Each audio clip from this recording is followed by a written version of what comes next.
अधिक माहिती घेणार आहोत। आता सिद्धिविनायकाचं दर्शन घेतल्यानंतर देवेंद्र फडणवीस मुंबादेवीच्या दर्शनासाठी निघालेले आहेत। थेट मुंबादेवीला जाणार आहोत। आमची प्रतिनिधी जुई जाधव सध्या आपल्या सोबत आहे। जुई, किती वेळात साधारण इथे देवेंद्र फडणवीस पोहोचतील आणि मुंबादेवीच्या संस्थांच्या वतीने काय तयारी करण्यात आली आहे? अगदीच आपण पाहतोय प्रज्ञा, मुख्यमंत्री पदाची शपथ घेण्यापूर्वी देवेंद्र फडणवीस हे देवांचं दर्शन घेत आहेत।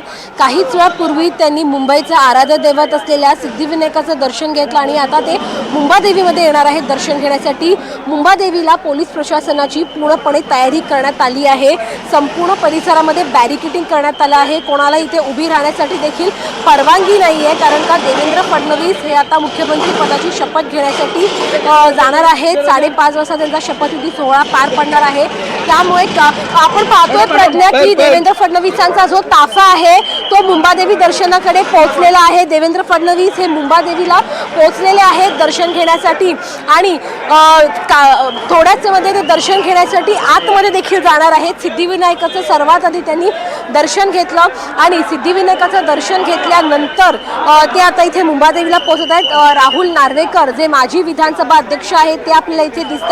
ते या विभागाचे स्थानिक आमदार देखील आहेत आणि भाजपचे ते नेते आहेत, माजी विधानसभा अध्यक्ष आहेत आणि काहीच वेळामध्ये यांच्या ताफ्या पाठोपाठ देवेंद्र फडणवीसांचा ताफा देखील मुंबादेवीमध्ये पोहोचणार आहेत आणि देवेंद्र फडणवीस हे आतमध्ये जाऊन मुंबादेवीचं दर्शन घेणार आहे। शपथविधी सोहळ्याला जाण्याआधी राहुल नार्वेकरांचा ताफा पुढे सरकल्यानंतर देवेंद्र फडणवीसांचा ताफा पाठीमागून येणार आहे। त्यांचा ताफा पोहोचलेला आहे। आपण ही दृश्य पाहतोय की देवेंद्र फडणवीस हे मुंबादेवीला दाखल झालेले आहेत, पोहोचलेले आहेत आणि त्यांच्यासोबत जे स्थानिक आमदार आहेत तिथले राहुल नार्वेकर आहेत, गिरीश महाजन आहेत जे मंत्री आहेत, चंद्रशेखर बावनकुळे आहेत जे यांचे प्रदेशाध्यक्ष आहेत। त्यामुळे पोलिसांची देखील आपण इथे पाहतोय की तारांबळ जी आहे ती बऱ्यापैकी उडालेली आहे, कारण का लगेच हा जो ताफा आहे तो सिद्धिविनायकावरून इथे पोहोचलेला आहे मुंबादेवीच्या दर्शनाला आणि देवेंद्र फडणवीस हे पोहोचलेले आहेत मुंबादेवीचं दर्शन घेण्यासाठी। प्रज्ञा, अगदी, आणि आपण थेट बघतोय अतिशय चिंचोळे रस्ते ही खरं तर या संपूर्ण भुलेश्वर परिसराची ओळख आहे आणि त्यामुळेच गाडी बाहेर लावून त्यांना आतपर्यंत चालत यावं लागलेलं आहे। आज महत्त्वाचा दिवस म्हणजे सर्वसामान्य महिला मार्गशीर्ष गुरुवार करणाऱ्या अनेक महिला आहेत। देवीचं विशेष महत्त्व आहे। मार्गशीर्ष गुरुवारच्या निमित्तानं मोठी गर्दी असेल, भाविकांना थांबावं लागलं असेल।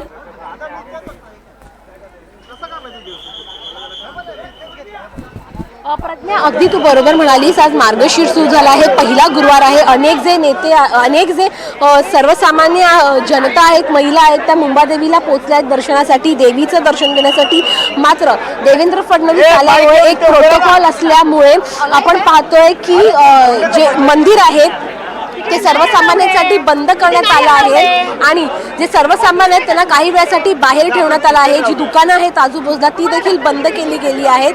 त्यामुळे निश्चितच लोकांना देखील या गोष्टीचा कुठे ना कुठेतरी त्रास झालेला आहे। काही लोक संताप देखील व्यक्त करत आहेत की आम्ही देखील जनता आहोत, आम्हाला दर्शनासाठी जायचं, आम्हाला जाऊ द्या। मात्र प्रोटोकॉलनुसार पोलीस कोणालाही आतमध्ये सोडत नाहीयेत। अगदी जुई, मात्र आता मुंबादेवी प्रशासनाच्या वतीने काय तयारी करण्यात आलेली आहे? कशा स्वरूपात इथे दर्शन दिलं जाणार आहे? काही वेगळी पूजा किंवा आरती होणार आहे का मुंबादेवीला?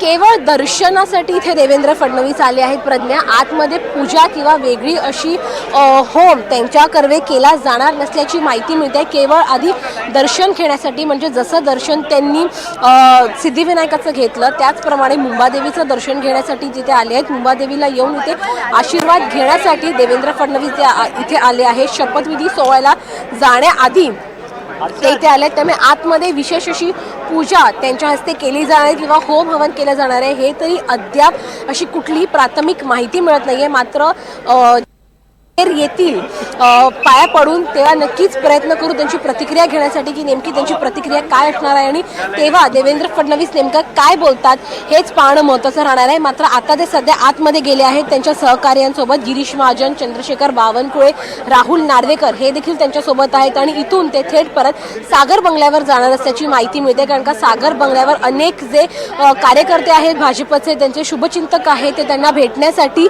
आलेले आहेत. प्रज्ञा, नक्कीच सर, आता दर्शन घेण्यासाठी पोहोचलेले आहेत देवेंद्र फडणवीस. तेव्हाची ही दृश्य आपण पाहतोय. दोन दृश्य, एकीकडे त्यांनी दर्शन घेतलेलं आहे सिद्धिविनायकाचं, त्यावेळेला चंद्रशेखर बावनकुळे, देवेंद्र फडणवीस, इथे कीर्तिकर देखील उपस्थित आहेत, कोळंबकर हे देखील त्यांच्या सोबत इथे दर्शनासाठी पोहोचले होते. तर दुसरीकडे आपण बघतोय मुंबादेवी या ठिकाणी दर्शनासाठी देवेंद्र फडणवीस पोहोचले. भुलेश्वर हा सगळा परिसर आहे. मुंबादेवी मंदिर ज्या ठिकाणी आहे, अतिशय चिंचोळे रस्ते ही इथली खास ओळख. दक्षिण मुंबईमधला हा संपूर्ण परिसर. आणि अधिक माहिती या संदर्भातली घेतोय जुई जाधव, सध्या आपल्याला मुंबादेवी इथून माहिती देत आहेत. जुई, माध्यमांशी ते काही बोलणार आहेत का? याबद्दल काही माहिती देण्यात आलेली आहे का? प्रज्ञा, सगळेच जण प्रयत्न करणार आहे देवेंद्र फडणवीसांची प्रतिक्रिया घेण्यासाठी. कारण का सिद्धिविनायकला त्यांनी प्रतिक्रिया दिली नाही. मात्र मुंबादेवीमधून बाहेर पडल्यानंतर ते कोणती प्रतिक्रिया देणार आहेत का, माध्यमांशी काही संवाद साधणार आहेत का, हे पाहणं महत्त्वाचं राहणार आहे. खरं तर कालपासून पत्रकार परिषद झाल्यानंतर देवेंद्र फडणवीसांनी माध्यमांशी संवाद साधलेला नाही. जे काही त्यांचं म्हणणं आहे ते त्यांनी पत्रकार परिषदेतच म्हटलं आहे. त्यामुळे आता एक वेगळी प्रतिक्रिया त्यांनी कालपासून तर दिलेली नाही माध्यमांना. मात्र आता जेव्हा ते बाहेर पडतील आणि विशेष म्हणजे देवांचं दर्शन, म्हणजे मुंबईचे जे आराध्य दैवत आहेत त्यांचं दर्शन बाहेर घेतल्यानंतर जेव्हा ते बाहेर पडतील तेव्हा ते नेमका माध्यमांशी काही संवाद साधताय का, किंवा त्यांच्या व्यतिरिक्त त्यांचे जे इतर नेते आहेत, प्रदेशाध्यक्ष आहेत, ते काही प्रतिक्रिया देत आहेत का, हे पाहणं महत्त्वाचं राहणार आहे. मात्र देवेंद्र फडणवीसांच्या प्रतिक्रियेसाठी निश्चितच सगळेजण प्रयत्न करणार आहेत. दर्शन घेऊन आले ते मुख्यमंत्री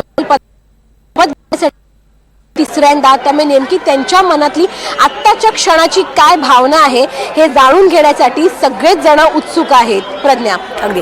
आणि पुढचा कार्यकाळ हा निर्विघ्नपणे पार पाडावा, महाराष्ट्र राज्य सुजलाम सुफलाम व्हावं अशा स्वरूपाची इच्छाही यापूर्वी सुद्धा त्यांनी व्यक्त केलेली होती. कारण एक जबाबदारी वाढलेली आहे आता, कारण विश्वास मोठ्या संख्येनं सर्वसामान्य नागरिकांनी त्यांच्यावरती दाखवलेला आहे.